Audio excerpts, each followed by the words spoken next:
This is all wrong. I shouldn't be up here. I should be back in school on the other side of the ocean. Yet you all come to us young people for hope. How dare you!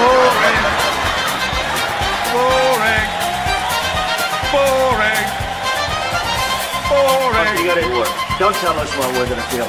We're trying to solve a problem. Don't tell us what we're going to feel. I'm not telling you. Because you're in no position to dictate that. That's exactly what you're doing. You're in no position to dictate what we're going to feel.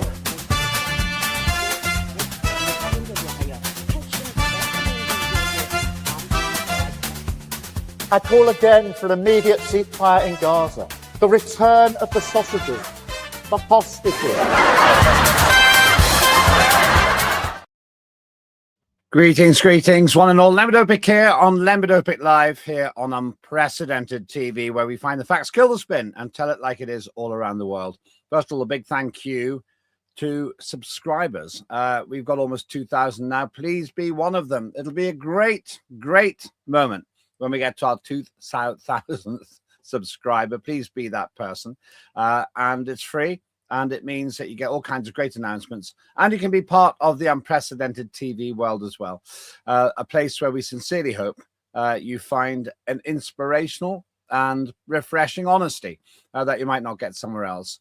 Please also look up all of our other shows. We've got plenty to go by. And more than anything, we welcome your input and your ideas as we expand the station. Now, I want to give you my personal view today of the operation by Keir Starmer to try to make friends with China. There's a long history to this. Keir Starmer's been there before.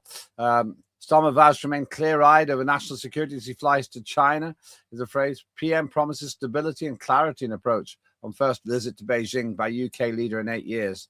Now, you might think that this is a new story. Well, it's an old story, because Keir Starmer, in my view, and I said it's a personal opinion today, is blowing hot and cold over China, the fastest growing superpower in the world.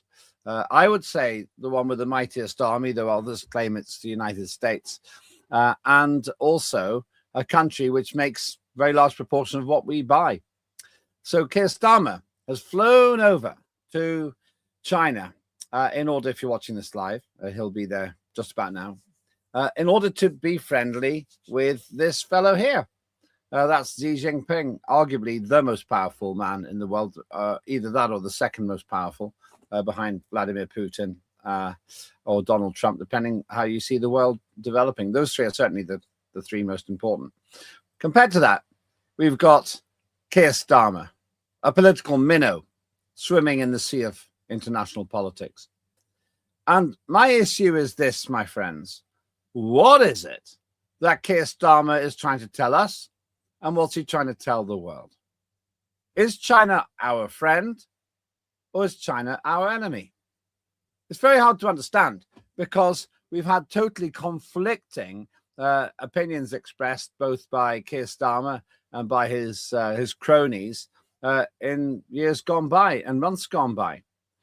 On the one side, we're told that China is a security risk, that we can't build the huge new embassy they want in central London because they'll spy on us. They'll be sitting around listening to our private chats.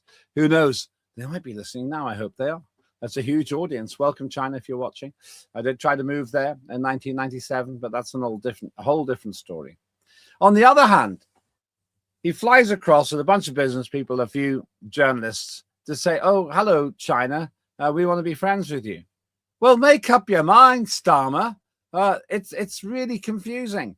I put it to you that this headline says it all. Starmer says China policy cannot continue to blow hot and cold. I agree. But you, Starmer, are the person who's blowing hot and cold, and your people are doing the same thing. So my first point in this personal opinion today is that Keir Starmer is guilty of the very thing you see on your screen right now. Blowing hot and cold over China. On the one side, we hear all these security threats. And I'm going to tell you some ridiculous anecdote from the aircraft that Starmer's flown over to China on in a moment. On the other side, he goes over and says, oh, we want to be friends with you. Britain could be a great ally. Here's the anecdote. Apparently, a whole load of business people are on the flight as well. This is in response to the fact that Keir Starmer is being accused of spending too much time away from Britain. I happen to agree with that, by the way. I think every time he goes away, he simply embarrasses the country. But they're flying over and they are using what are called burner phones, a phone that you don't keep. They're using all this tech and these emails that aren't permanent. Why? Because China could be spying on the delegation. Think about that in two ways. We're going over there, or at least the Prime Minister is, to make friends, but they're too scared of China to use their own phones. If and when I go to China, I use my tech. I don't have an issue with that. I've been investigated by the FBI twice for whatever reason. Why would I not use a burner phone in America, which I don't? Why would I not use a different email in America, which I don't? So why is it different in China? What is it that China's got that the British Secret Service or the Americans haven't got? And then there's this idea of emails. Oh, yeah, let's use different emails when we're in China. Oh, yeah, that's because if you use an email, you couldn't in a million years hack somebody's email in the United Kingdom. What utter preposterous nonsense. We know that British governments have got into trouble because they've ended up arguing with, say, Apple. China, that was our own government, for crying out loud. So that's my first point. On the actual aircraft that Keir Starmer's going over to China in with all the business people, they're saying, oh, be terrified. They could be spying on you. I'll tell you this, second point. I worked in China. I admire China. Like every country, they're not perfect. They wouldn't pretend they are. And you can have a big ideological conversation about their system of government and all that goes with it. And I'll come to that in a short while. But when I went there, I was treated with respect. I felt a damn sight safer walking through the streets of Hong Kong or a huge city called Guangzhou, which is in the heart of China, one of the great powerhouses of China. I'm far safer walking there midnight than I do in central London. Not one time was I robbed. Not one time was I even aware that someone was trying to rob me. I've had 2 phones stolen in central London. I've been intimidated. I've seen violence. I've seen horrendous behavior by individuals and groups. You don't see that in China. Now, people like Keir Starmer, who blow hot and cold over China, might say, oh, well, that's because they're an authoritarian state. I would actually quite like to suggest you're not one to preach about authoritarianism, Starmer. You want to have the online safety bill snooping on us. You put people in prison for hurty words on the internet. You want to have surveillance more than any other city in the world, I think, including in China. Britain has London, which is the most surveilled, if that's a verb, city in the world. So on this second point, my personal experience of China has been positive. I was once a guest of the Chinese government after Hong Kong was handed back. Hong Kong was on a lease, 99-year lease, and after it finished, Britain had to give it back to China.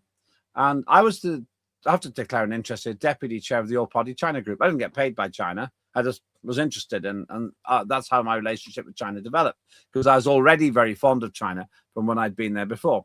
So on the second point, the reality is that a whole lot of people in China will feel a whole heap happier about living there than those in Britain, and certainly those in London. Here's my third point. If Keir Starmer is really so terrified of China, why does he gormlessly go over there sucking up to the leadership? If China's so terrible, the way he tells us that Russia is, why is he taking a whole delegation to try to do business with them? It seems to me, my friends, that Keir Starmer's hot and cold attitude is to tell us here in Britain that China is our enemy, but then go to China and tell them Britain is their friend. The Chinese aren't stupid. They turn out 5 million graduates every year. 5 million graduates a year. That means they basically generate roughly the British population of graduates every 11 years. So not stupid. And they're quite wily because they have huge resources. They have a military, which I'll come to in a short while. But most importantly, they have a game plan. When I was in China, when I worked in China for this big, huge American company, they told me what their plan was. They were going to develop their infrastructure. They were going to do, including their air network, that was understood. They were going to develop their economy. And when I became a member of parliament and I went to talk to Chinese, they also said they were going to become the world's biggest superpower through economic might. And they're doing all that. Quite transparent, no secret. They didn't used to tell me how terrible Britain was. They didn't used to tell me, oh, we've got to be careful because Britain's presenting a security threat for us. Instead, they wanted to do business. And they were charming, quite formal, but incredibly adept. And as a guest of, adept at international diplomacy.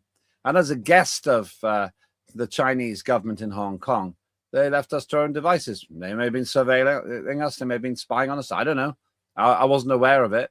But I know that they did a terrific job as hosts. And they were non-intrusive.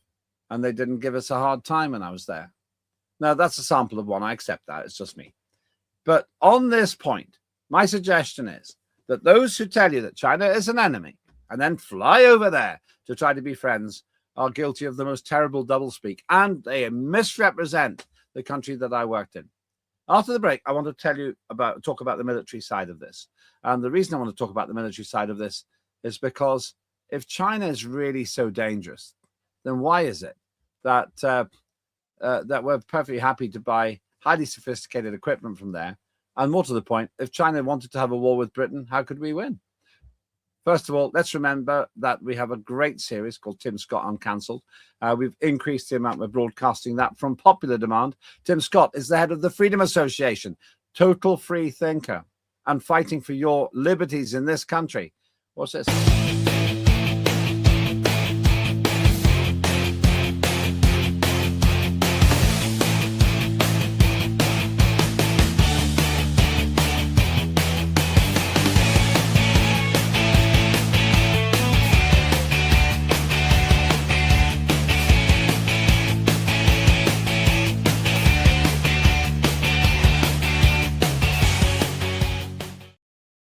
I'd be interested to know what Tim Scott thinks about China, whether he's a Sinophile like me, somebody who loves China, or whether he takes the more conservative, more concerned approach of others. I'm sure of one thing, Tim Scott won't be blowing hot and cold over China the way Keir Starmer has. And you're rejoining me on Lembit Öpik Live on Unprecedented TV as I take the opportunity, the privilege of sharing my views on China. Let's go back to this issue. What does Keir Starmer really mean? China poses national security threat to UK. There'll be no security trade-offs by engaging with the world's second largest economy, says Prime Minister. That was on the 1st of December, 2025. That's about a month ago. China poses national security threats to UK.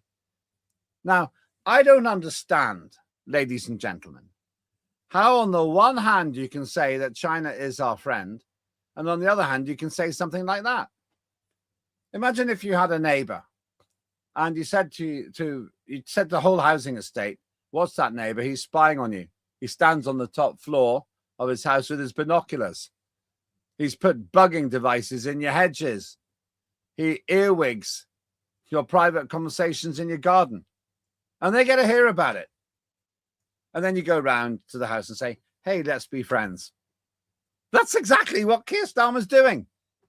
Does he think that China doesn't notice these kinds of comments?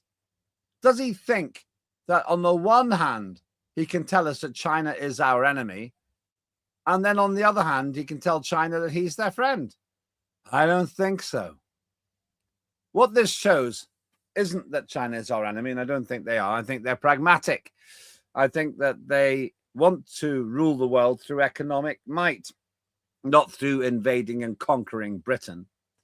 But what this tells me is Starmer and his people are so dumb that they don't think that China notices when the diminutive government we've got now, the intellectually compromised ragbag of cabinet ministers are saying this sort of thing about the Chinese.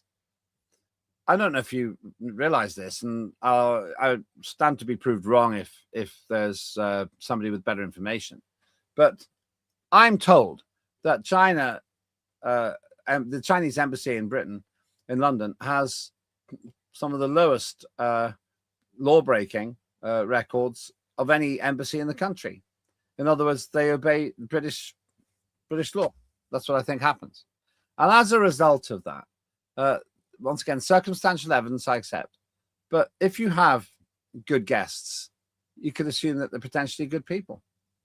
But Starmer says that they pose a national security threat. Now, let me ask you this question. How does building a huge embassy in London prove that they are a national security threat? A lot of people say that it does. But then if you do think that, why do you let them build the embassy? Another contradiction. Once again, we've got a doublespeak. The Prime Minister is blowing hot and cold. So my I think third point, here is that that you can't have it both ways. You can't act in one way and say another thing. There's a great phrase: you can't talk yourself out of a problem you've behaved yourself into. And Starmer and his cabal seem to talk as if they're terrified of China, but on the other hand, they extend the hand of friendship and act as if they want to lay over and let China tickle their tummy. Now, China doesn't take Britain all that seriously, I would say, because we're not very big anymore. There's remnants of bits of empire called the Commonwealth, and I'm sure China would love to get its hands more onto that economic market. But they don't have to worry too much, because with a plane full of business people flying over to China, Starmer, as the putative leader of that group, I'd have chosen someone better, someone much better, but the putative leader of the group isn't going to be able to stand in the way of deals. Because if you're on that plane, you could say to Starmer, oh, great, I've just done a £10 million deal with China. What's Starmer going to say? I don't really think you should do that. He'd say, well, why did you have me on the flipping plane in the first place? Let me move to the final point. This isn't a problem unique to the Labour Party. This is being a big case. Key China spy case witness removed enemy from evidence under Tories. Under the Conservatives, we had some of the same problems. We had people in the government who wanted to prosecute other people, like the ones in the picture there, for allegedly conspiring with the Chinese. You may have seen headlines and stories about China paying money to influence politicians in Britain. Well, I got two thoughts about that. On the first one, it was Labour that collapsed this case, I argue. Labour didn't want this case to go forward. So after having told us that China is a national security threat to the United Kingdom, Starmer's own people make sure that this case doesn't go forward. What are the Chinese supposed to think? Are we their friend? Are we their enemy? Are they allowed to lobby in Westminster? Are they not? Which leads me to the other point. Why is it wrong for China to try to influence British government, but completely right for a whole bunch of other countries to endlessly invest time and money flying British politicians to where they want them to be in order to influence them too? I have seen the cringing spectacle of at least one intellectually challenged small-time nobody, actually, who was flown over to another country and then started saying that we had to support them because if we didn't, then the whole of Western civilization would collapse. It was literally that preposterous. So why are other people allowed? Why are other people allowed to come here and lobby the British government, but when China does it, it's a great spy scandal? Once again, I welcome Labour ministers if they want to come on and explain what's so different about this. I'm not scared of China wanting to lobby the British government. In fact, it's flattering. Well, a lot of people, including Donald Trump, literally turn their back on Keir Starmer because they don't take him seriously. We've got a country that actually cares, one of the biggest countries in the world, the second most populous and the most promising. It'll be, in my view, the great superpower within 30 years. And so a case like this, once again, blows hot and cold. What would I have done?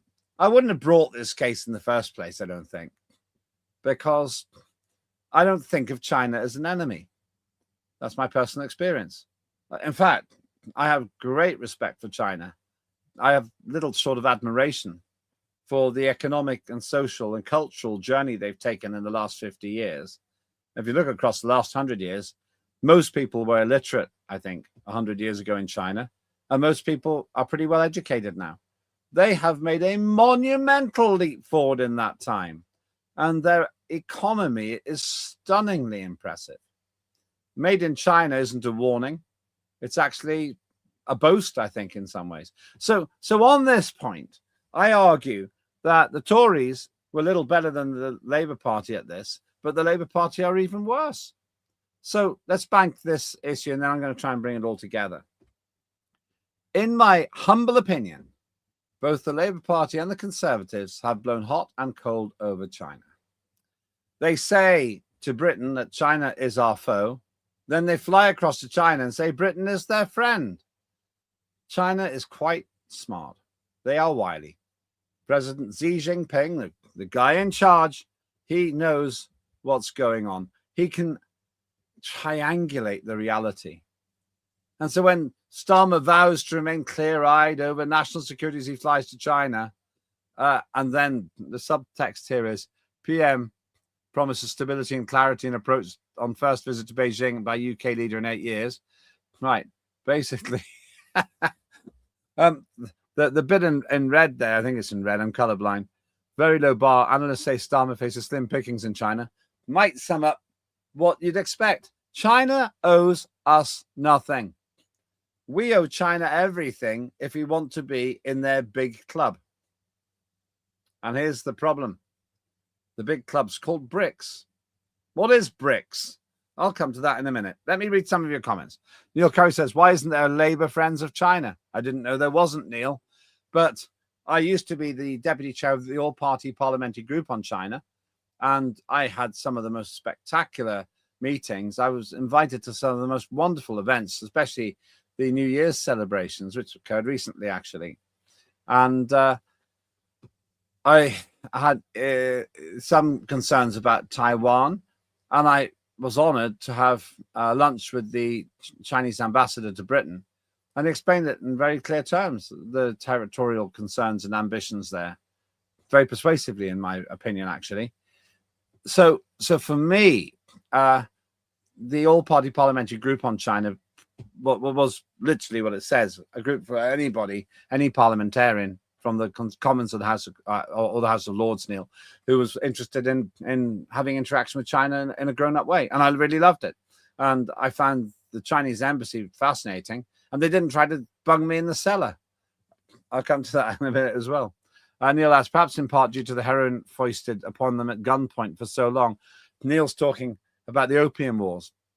Let me have a quick diversion here. You need to read this for yourself, because what I'm going to tell you sounds ridiculous. But Britain, in order to try to subjugate China a long, long time ago, actually used addictive drugs in the process. Look it up yourself. Look it up yourself. But it's unbelievable. The shame on this country for what it did to China. No wonder China was so keen to get Hong Kong back after the 99-year lease. Just one more from Neil here. But the US, with its if China invades, China will invade. If China invades, China will invade China is not absurd. And oh yeah, I see what you mean. Yeah, you're talking. They're saying that China actually already owns Taiwan. Yeah, I was going to stay away from this, but there's a strong argument, and the Chinese will use this, that Taiwan was actually snaffled away by sheer brute force from China. That Taiwan was snaffled away. Once again, you need to have a look at that, because it gets into more detail than I want to at the moment. But let me go back to a really central theme here with the Chinese, and this is back to my experience. As far as I could tell, the Chinese were very keen to be friendly all over the world and open up markets. And this is the point. So when Starmer says he wants to be clear-eyed, well, okay, but be clear-eyed about the fact that the real machine which China is using to become powerful all over the world is economic. China proposes national security threats to UK, says Starmer. But what about all the microchips and just about everything that we've got? I bet you every single household, which is built with bricks and mortar, has at least one Chinese microchip in it. If you've got a TV, probably China. If you've got a phone, probably China. And so therefore, there's a complete contradiction in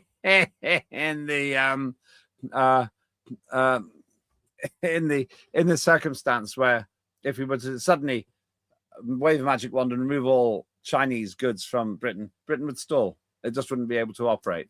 And the internet would go down as well, by the way, I think. Neil says something useful here. 3 out of 4 adult males were addicts during the Opium Wars. That's a pretty worrying figure. And and imagine the US being so tolerant if China were operating thus on Galveston Island. This is roughly the analogy there with the Taiwan situation.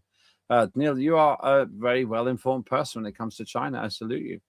So let me move to the final observation. Let us say that it doesn't go well for Keir Starmer, and it doesn't tend to go well for Keir Starmer.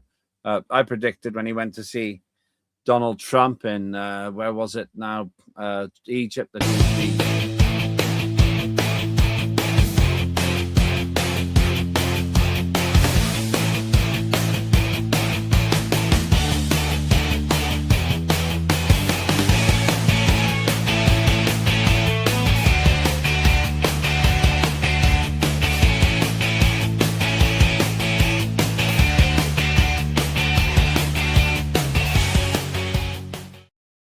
What was that about? I think someone in the gallery pressed the wrong button there. But there you go. There's Tim Scott uncancelled again. Get to watch them. Sorry about that. Yeah, it was an error, but I'm a very tolerant person. Unlike Starmer, I won't put that person in prison for over a year. But I was going to say before that we were so rudely interrupted, Keir Starmer spends his time sucking up to people all over the world. Trump, who clearly doesn't respect Starmer, he literally turned his back on him at an event in Egypt, where Starmer only flew over for the photo opportunity, and then, as I predicted, actually ended up looking worse than if he'd never gone in the first place. That person just isn't going to be able to make much headroom when it comes to China. But let's say China wanted to invade Britain. How effective would we be in being able to stop it? How could we overcome a group as big as this? Look at it. I mean, that is a formidable group of world leaders. What is it that we could possibly do to try to prevent those folks from ganging up together and having a go at us? Answer is pretty much nothing. Our army would fit into the Wembley Stadium. Look at this. Look at the size of this. It's absolutely magnificent. I have to say that I think they're some of the most impressive organized military experts anywhere in the world. And they've also got a huge army. Some people say, oh, no, the army is not that well done. In fact, Dr. Marcus Papadopoulos, who was on my show recently, he said that the army looks impressive, but actually it's got old technology. I was thinking about that afterwards, and I'll raise this to Marcus. I think that's partly an advantage because it's less likely to be affected by jamming and so forth.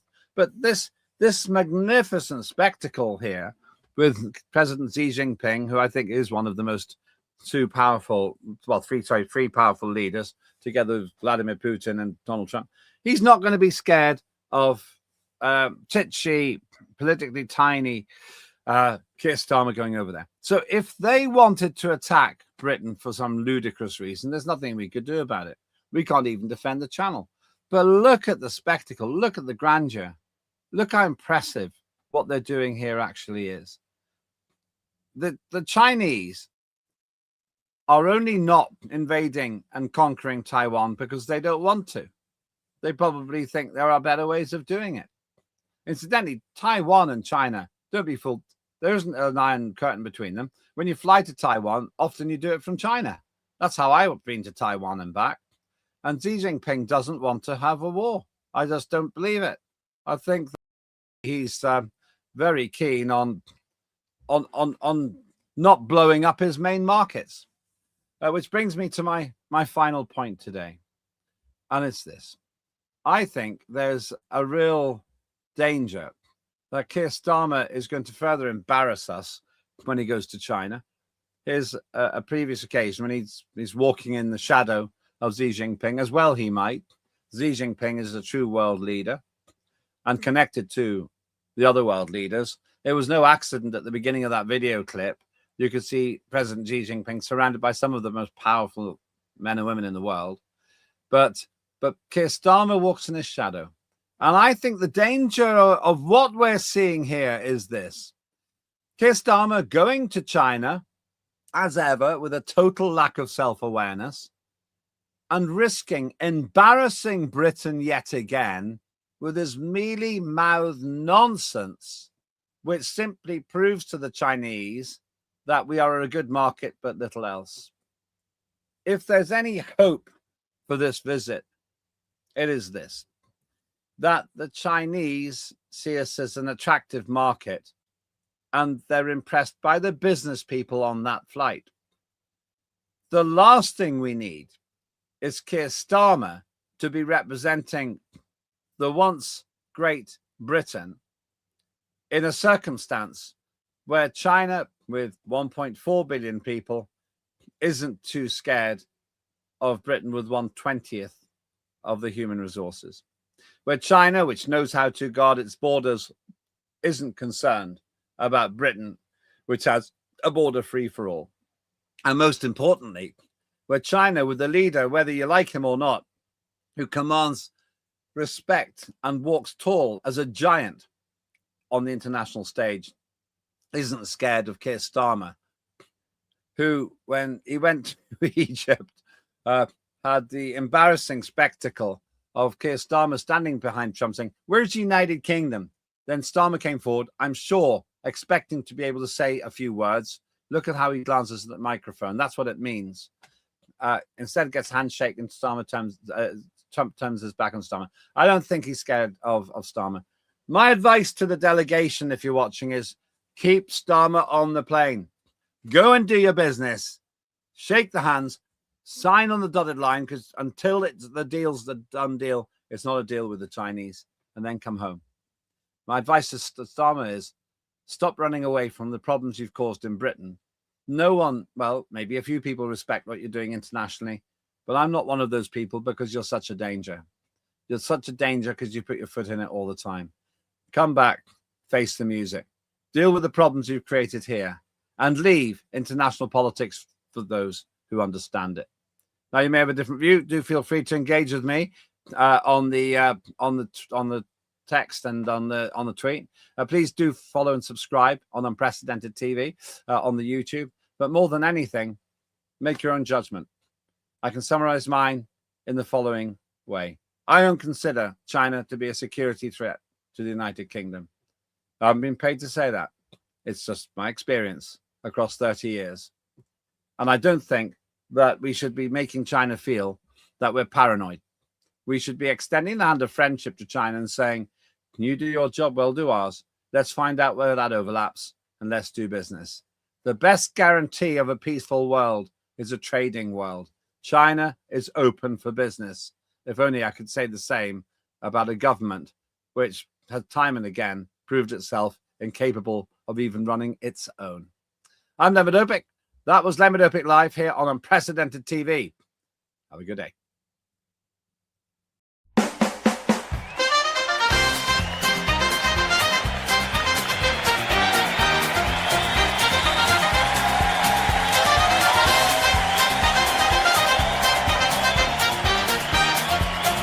Immediate ceasefire in Gaza. The return of the sausages.